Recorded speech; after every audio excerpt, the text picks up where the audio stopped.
How can you go somewhere if you don't know where you're trying to go and what you're trying to achieve? I always like to say that the secret to success is doing a lot of little things consistently over a long period of time. Like, people see the headline, the 50, Yeah. but they don't realize there was a decade that went into that. Of training and building up to it? Everything, you know, you can only get so physically fit for a challenge, and then at that point in time, your mind and your body have to come into alignment, and then the mind takes over. And, you know, one of the biggest questions I get is, how do I come or become mentally tough? And, you know, a lot of people say, oh, you're either born with it, or is it something that you can develop? And I'm in the camp of it's a development process.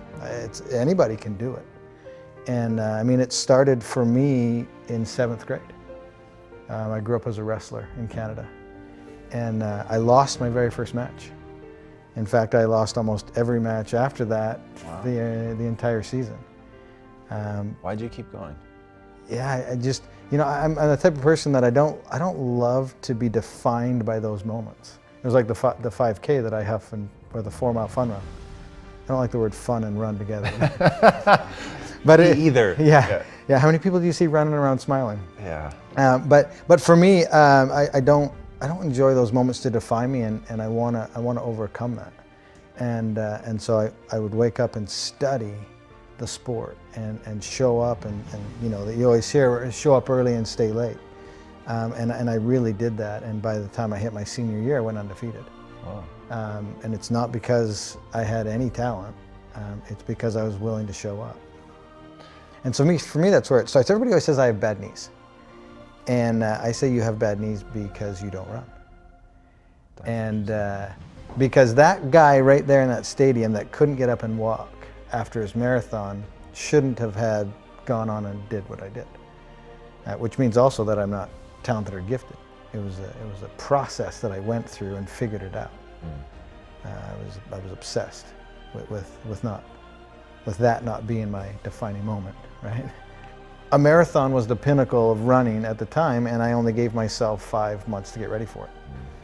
And I coach full time now with athletes, and one of the biggest things I try to get people to do is back down off the inspiration and let's build a foundation.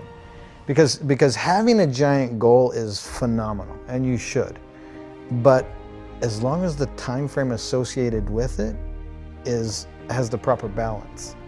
Because when I did the first world record, had I had the idea to do 50 consecutive, it still would have been a great goal, but not in that year. I had to go through the process and take my knocks and learn and evolve and grow to get to that point where I could even, you know, toe the line for 50. How much of the learning and growing was your body growing and getting stronger and more capable, and how much was knowing how to deal with what you were going to go through mentally? Yeah, both play a very pivotal role, because the amount of volume that I was doing, it's the smaller stabilizers, ligaments, tendons that don't develop as fast as muscles do. And that's why a lot of people get hurt, because they go too quick with the development of these things, and the muscles will always grow faster than the smaller stabilizers things, and people aren't paying attention to those details. And they just get so excited with the enormity of the journey that they're not paying attention to those small things. And if you overlook those, you're going to get injured and you're going to be sidelined. Mental is obviously huge, and that is the sword that you have to continually sharpen. So again, the goal would have been great in 2010. I wasn't nearly mentally tough enough. I had to go through that process to where I could wake up and do it. It's like a muscle. It's like a cardiovascular system. It's something that you can develop, but it takes time. Confidence builds confidence, and success builds success. And having not taken the right steps, I would have ultimately failed come time for the 50. One reason was not enough for me to get back on my bike and do 20 more Ironmans. But as I started going through the list of everything that I was doing and why I was doing it, it's interesting because I would gather them all together, and I'd focus on this big ball. and I would bring it in close to me. And as soon as I focused on that, I started to experience a rebirth, because now I was focusing on the very, very next moment that I had control over, and everything that I was trying to accomplish and why I was there. And I call this process, now looking back on it, both a rebirth and putting on my uniform, which was the alter ego. And my uniform was those yellow sunglasses you've seen me wear in some of my pictures. And when I put those glasses on, that's when the Iron Cowboy comes out. And that dude is a bad, bad man.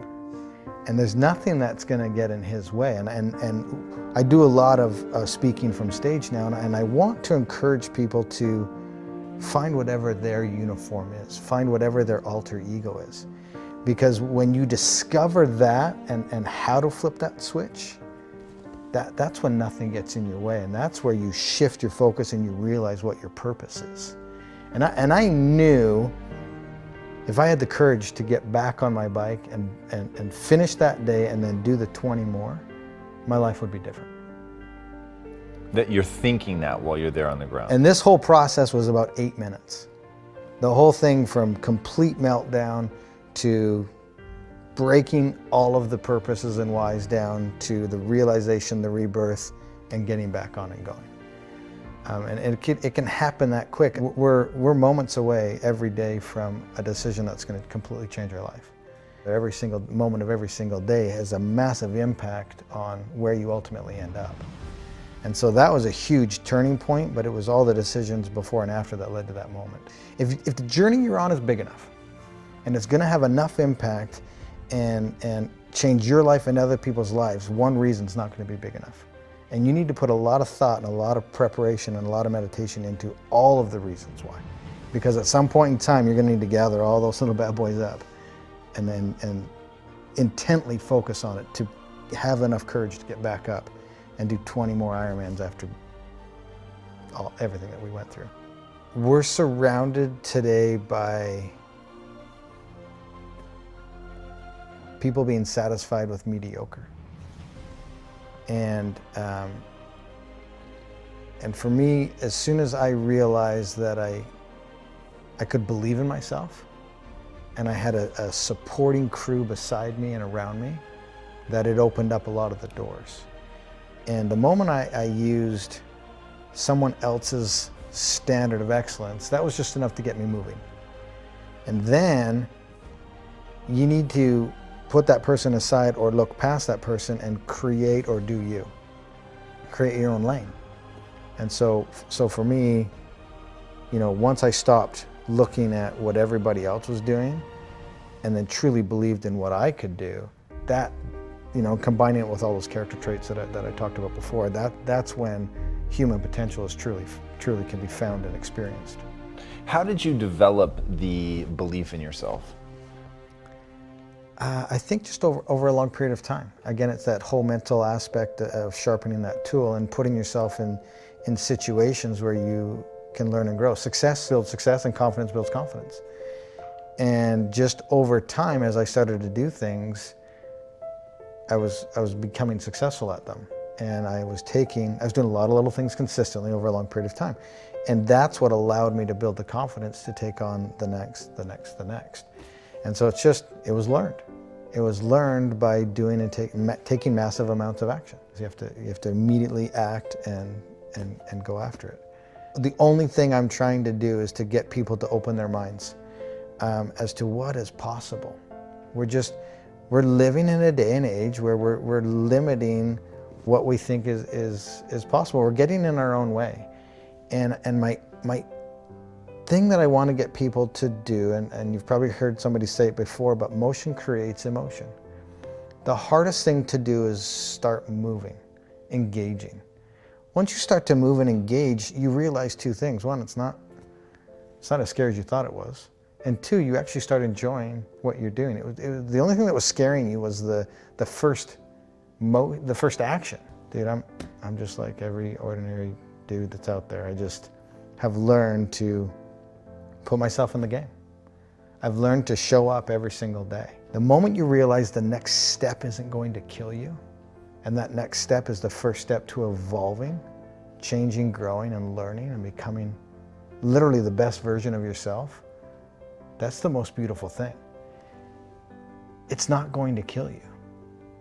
And putting yourself in the game, you're giving yourself an opportunity to achieve something that everybody else said was impossible.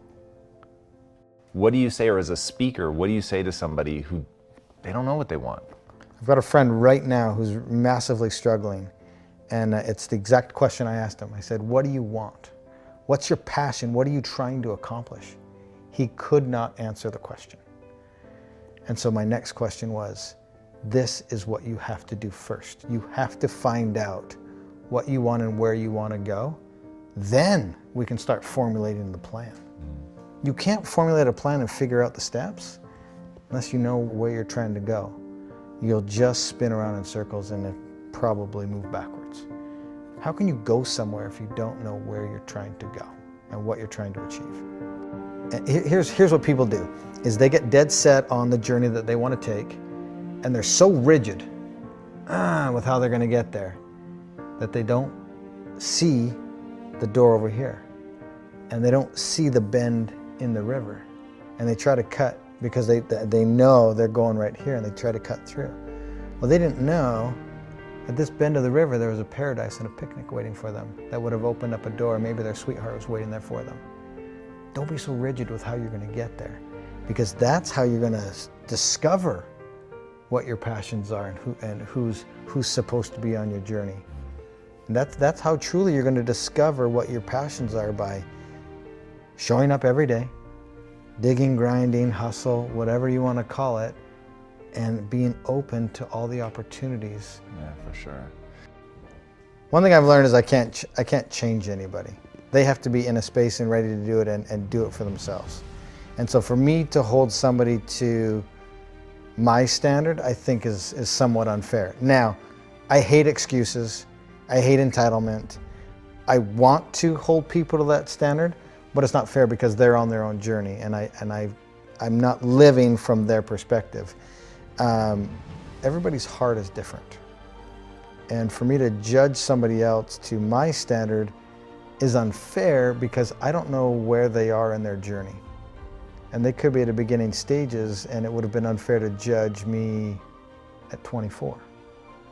41 today.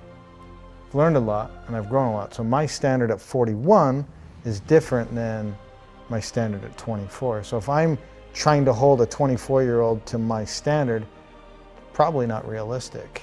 Maybe I'm cautioning people that are listening to take a step back and to understand, take a minute to understand what that person's heart possibly is and where they are on their journey in retrospect to where you are on your journey. That's really, really insightful. I love that a lot. And knowing what somebody's heart is, I think is, I'm going to use that. That's really, really interesting. What is the impact that you want to have on the world? Man, the impact. I am not here today to change anybody. And we just had a good conversation about people at different times of their journey. And for me, I literally just want to have people understand that you have to move to start feeling something. And if you move and start feeling something, you're on your way to the best version of yourself. And the impact that I want to have is just to have the ability to get you to live outside of the existence that you're in and to open it up to what's truly possible.